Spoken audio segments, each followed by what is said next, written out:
everyone. I'm just going to invite Amy to come on and join me. And so just have to give me a moment and we'll get her invited.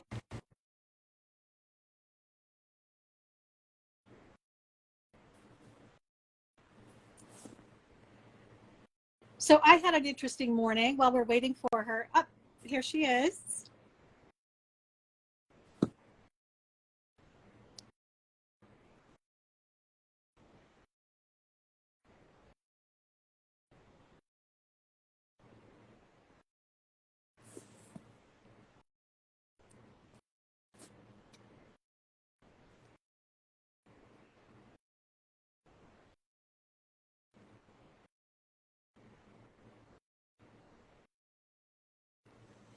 Hmm.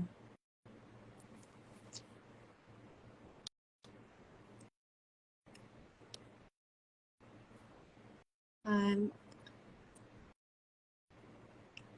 trying to accept. Bear with me. I've never done this before. So.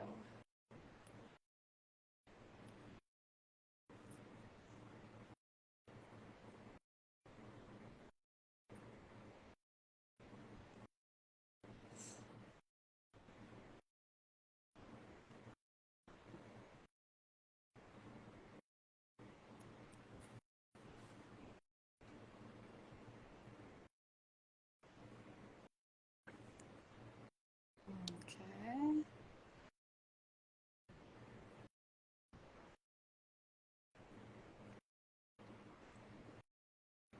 Not sure what's going on. This was the only thing I was worried about was the technology. I was excited for the chat.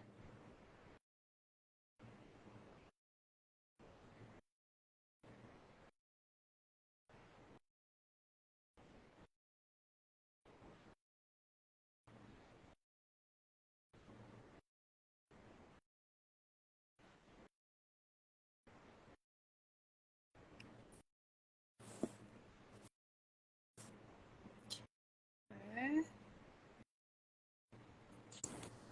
Oh, There we there we are. go. It's always, you never know what's going to happen. Sorry about No that. Yeah. problem. No, I knew that you were just waiting for the connection to No, happen. So, yeah, the little red dot kept coming up and I kept hitting yes and it kept coming up and and whatever. nothing. You're here. Well, So you can hear me, right? yes, I can hear you. Great. Can you hear me? Yep, Good, perfect. good, great. So, um, why don't you tell my readers what you write, if you wouldn't mind? Yeah, that's Yes. kind of a big ask, just because I write a lot of different things. But Yeah. I started out in contemporary with bits of historical tie-ins. Yeah. And bits of fantasy ties, even though my stories usually were placed in a contemporary time frame. There was always some tie-in, Bonnie and Clyde, or something that kind of wrapped it into a historical Okay. And can I ask setting. you, did I read somewhere? Did you used to teach history? I did. Yeah. Yeah, Okay. yeah. I taught history at a little private Christian school. But I write fantasy, I write historical, but I feel like I have kind of started to really focus in on the historical more, maybe just because that's what my publisher wants. Oh, really? And yes, so I like it all. I just like a good story, but historical has definitely been kind of my bread and butter. So Yeah. But you also write, so you have written some contemporary and then also some fantasy, right? right. Yeah. Hmm. And Yeah. how did that fantasy, how did that strike you? Like what was it about that that inspired you to write that? Uh, I I just love it. I grew up reading everything, and so I never Yeah. felt pigeonholed by, I never limited myself to reading a certain type of book.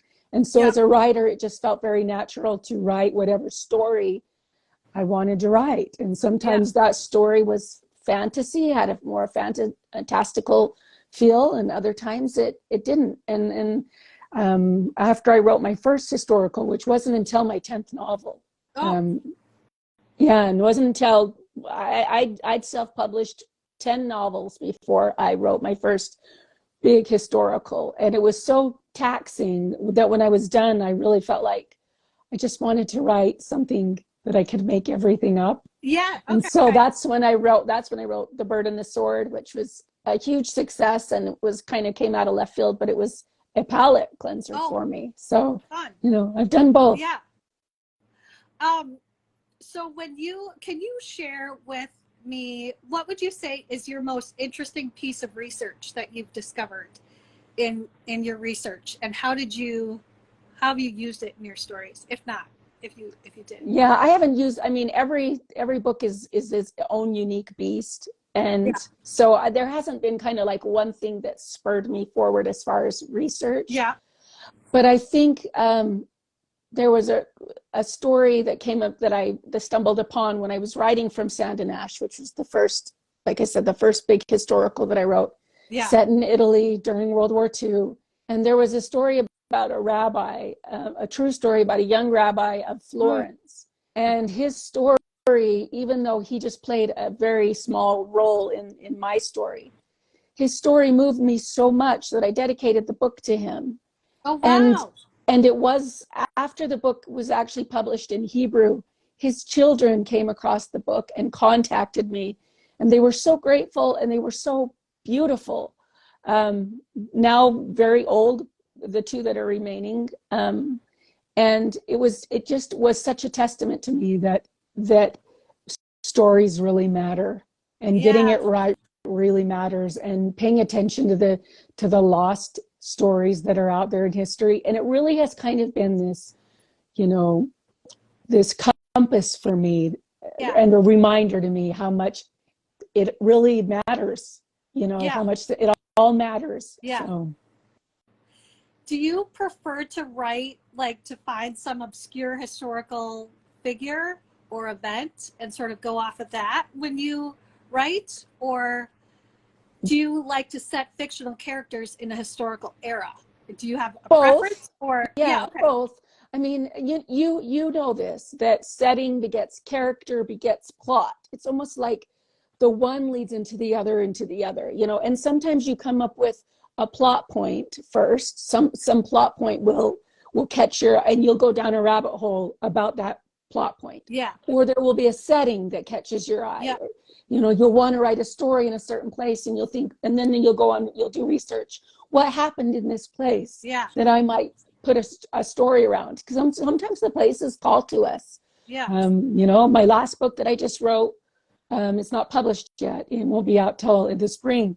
But there's a valley where I grew up, and it has called to me, and and that's how it happens sometimes. Sometimes it's the place, sometimes it's a character, and sometimes it's a plot point. And it's wonderful, and it usually happens this way, that you'll focus in on one of those aspects, and as you do your research, something obscure about that place or will be revealed, and you'll be able to then plot your story around that obscurity. So that's always so fun. Yeah, for sure. So for me, it typically comes, I usually meet a character first, and then in a situation, and then whatever they're facing that's when I start asking questions. Yeah. And so it's always interesting to see how it strikes other people. So would you say that you when you're building a world, like, what would you say is your way in? Like, how do you start to build that historical world? It usually is through the research. It usually is through the deep dive, because you start to sense, for me, I start to sense a theme, whether it's the character that I'm chasing, or whether it's the setting I'm chasing, or whether it's the plot point that has led me in, that's been my introduction. It's usually after that initial lead in, when my interest is piqued, or I'm on the trail, I'm on the scent.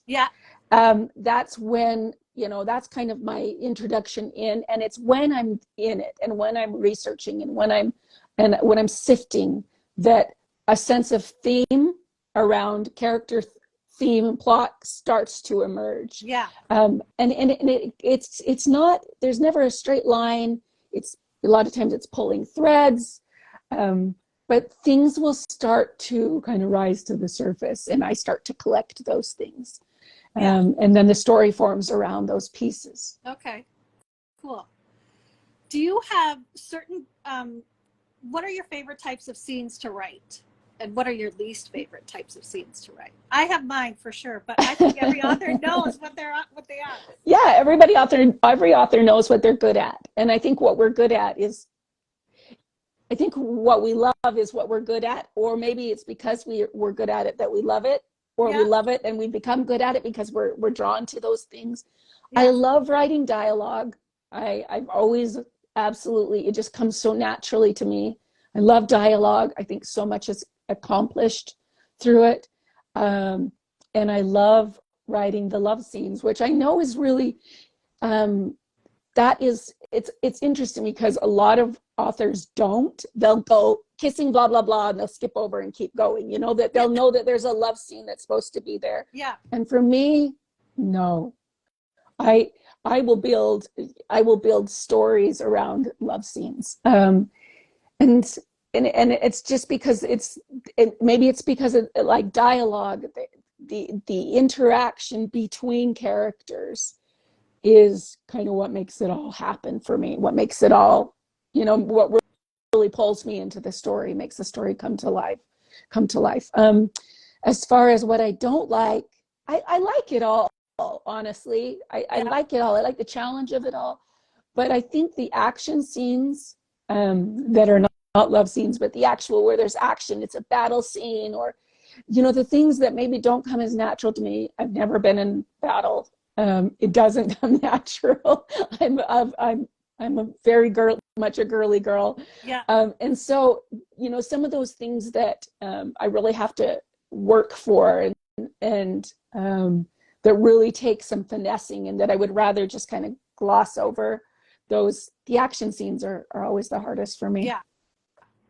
I would say what I have always said is that my two least favorite scenes to write are sex scenes and battle scenes, because it's a lot of messy choreography. Yeah. And the truth is that the older I get and the more I write, the less I like to write sex. So it's becoming, the door is closing more and more with every story. Because I would prefer at times to just say, and they kissed, and then move on. But yeah, definitely, like battle scenes, those are the ones that I have written over and over and over again. They're difficult. They're really difficult. And in my current work in progress, my hero is in World War I, and there's a particular thing that happens in one battle sequence, so I have to get it right, You always, and so it's very significant to the whole arc of the story. So I guarantee you that I have rewritten that in its entirety at least 3 times. Because it's difficult, and I've researched it to death, and then, then you just gotta go in. I think the key with every scene, and this is true of battle scenes, is that sometimes we try to choreograph it too much and we forget about the emotion of the scene. Yeah. And it's the emotion that will carry the scene. Yeah. And so that I always have to remind myself to not get too technical and not to choreograph too hard, even though the choreography is really important. Choreography is only as important as it conveys the emotions that I want my reader to feel. Yeah. It's a lot of fun and it's really challenging, but that's always the goal. And I would say, particularly, just like you, I've never been in battle, so I'm always constantly thinking about, like, how terrified must they be? Yeah. What's going through his mind right now, or her mind? Because I've written women in battle too, and that is just difficult for me to sink into because I've never been there. Like, I can ask a friend who's a Marine, tell me about it. What can you tell me about it? But in the end, it's it's like that is one of the most difficult, I would say, emotion to convey. Because I'm guessing, Yeah. Yeah. So that's cool. So speaking of that, since we're talking about that, you and I have both written heroines who've gone dressed as men and gone into battles with men. And I'm wondering, because I feel like there's more discussion about the girl bossification of heroines in Mm-hmm. stories today. I wonder, how do you approach writing strong, compelling, historical women? I mean, I feel like it can be easy, not easy, but I know I'm guilty of it. I will put them in battle. I will give them guns and swords and have them stand right alongside men, or I can give them a job, a profession that's atypical of their sex. But Mm-hmm. I wonder, I think a lot. I feel, because I'm a woman and because I love history, I think a lot about how do we do that right? Like, how do we celebrate women and femininity and the strength in that and being a female? I don't know. I'm curious. Um, the story that I wrote just recently, it's my most recently published novel, is A Girl Called Samson. And Yeah. actually, I didn't put her in battle or give her a sword or any of those type of things. That's the history. That was what she Yes. did. Yes. So it was a real life woman that did these things, Yeah. that disguised herself and managed to make it all the way to the end, Yeah. and was not just there disguised. She was actually an elite. She was an light infantryman. So it was like she really Yeah. excelled. Yeah.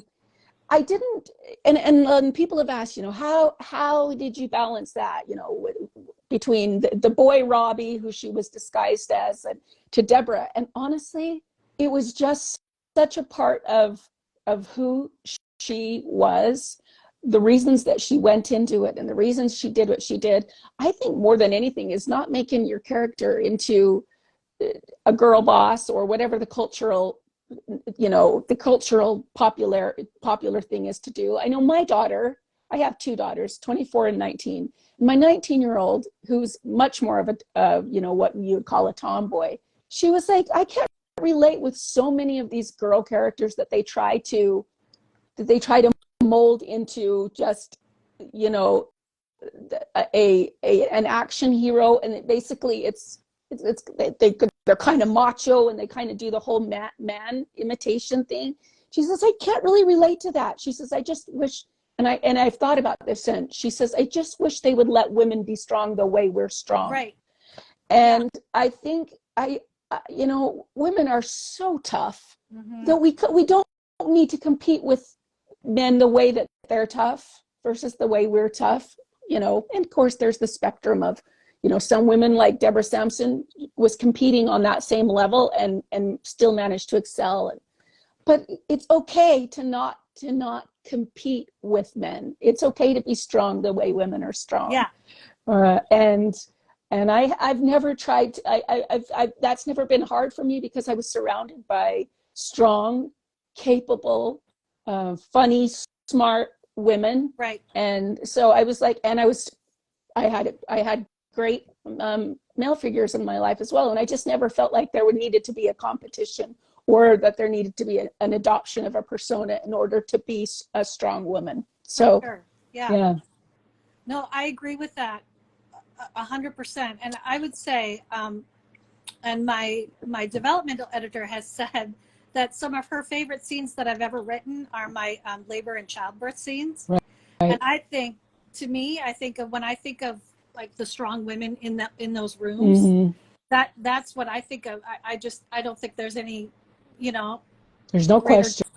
there's just no question, that if you can't see the strength there, I don't know where you could. So yeah, I think about that a lot. I don't have daughters. I wish I had daughters, but I'm happy to be a boy mom. Yeah. But you are a woman. Yes, but I am a woman, and I'm raising my boys to maybe be partners to women, and yes. So it's something that I think a lot about, and how to depict them so that they're strong within their era too. It's important to me that I don't make them like 21st century women in the 19th century. Yeah, that you don't let the culture of today be the culture that was then. That's where you start getting the history out of whack is because culture changes, and we Yeah. sometimes try to put our cultural norms of today, and we try to push them back on different time periods, and it just doesn't work. It Yeah. then skews the whole historical landscape and the whole feel of the story, and Yeah. you don't get a sense of the real people that lived it. No, So it's true. It's very true. So you were a professional singer. yeah, well, kind Yeah. of. And I was never a pro, but I trained to be a singer all through college. Mhm. And then Kate Quinn has her degrees in classical voice. She writes historical Wow. fiction.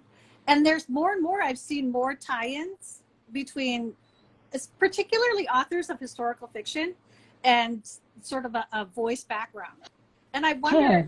I wonder if you think there's any connection between singing and storytelling. Well, there's a connection between music and Yeah. storytelling, more than anything. I think it's just that there is for me, it was always words and music always went together, Yeah. and still go together. And, I didn't have the capability. My older sister is an absolutely amazing pianist. And I felt it all.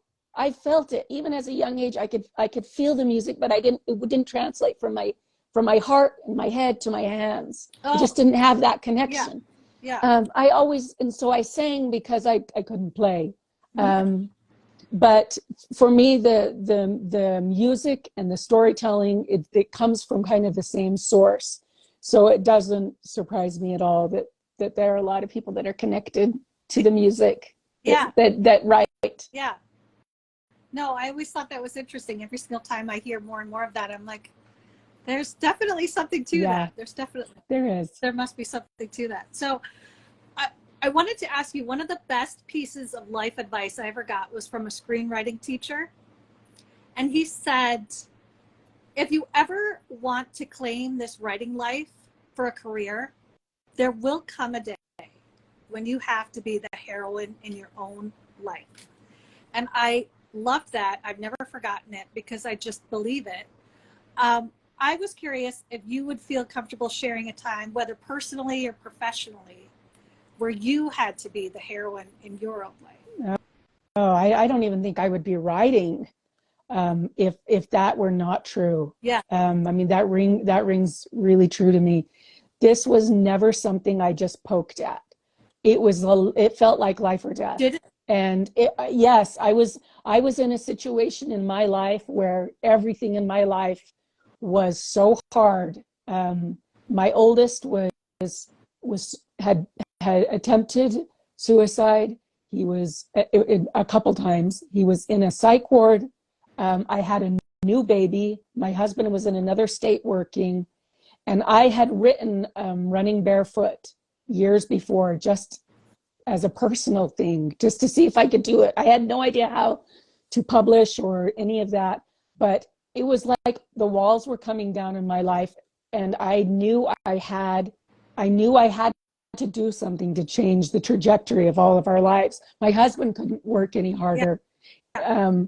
And I thought, it was right around the time where people started publishing on Kindle, 2011, 2012, where it was kind of that explosion. And I'd already written this book. And I just thought, you know what? I'm just going to go for it. And within that first year, I put that one on sale. I wrote 2 more and put those up. I mean, and it was very humble. No editor, no professional, arranging of there was editing, as far as putting the book up, it was just so homemade. But I saw that door, that possibility, and I knew I had the talent. I knew I had what it took to write and to be a writer. And I knew it was kind of like, you take this right now, you go for it right now, or the door will close. Yeah.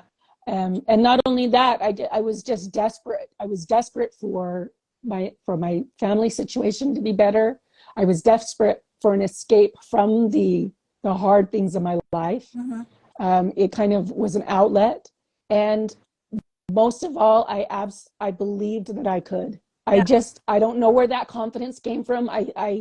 I'm a spiritual person, and I think it was divinely granted, because I I went for it so hard. And by book, I didn't make any money with the first three, and I didn't stop, and I didn't question, and I wrote four, and the fourth book hit the New York Times. And as a self-published author with no contacts, no agent, actually, Yeah. no nothing, for to have that level of success was huge. And I didn't stop after that. I didn't go, oh yay, I've made it. Right. Yeah. I put the phone down, finding out that I'd made the list, and I just kept on. Just went right back And writing. I did. And I did. And so in that regard, I mean, I was definitely the heroine of my own story, although I acknowledge the fact that I was given certain gifts, Yeah. and that there was a door open, and there was light shining through that door. Yeah.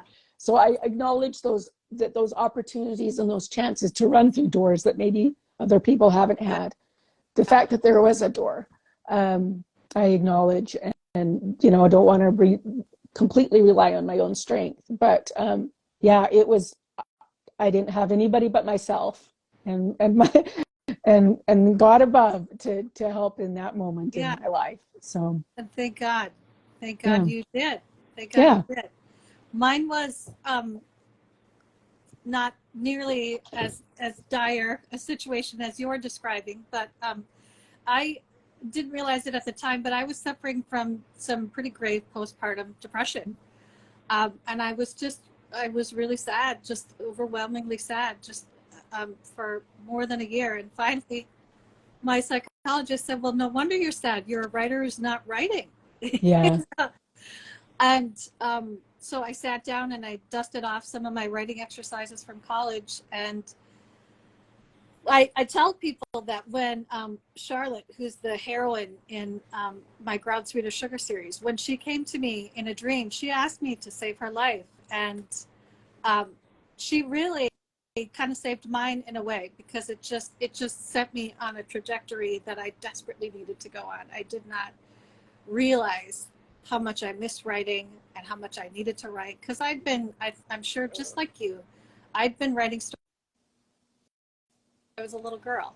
So yeah, it was time to return. So yeah.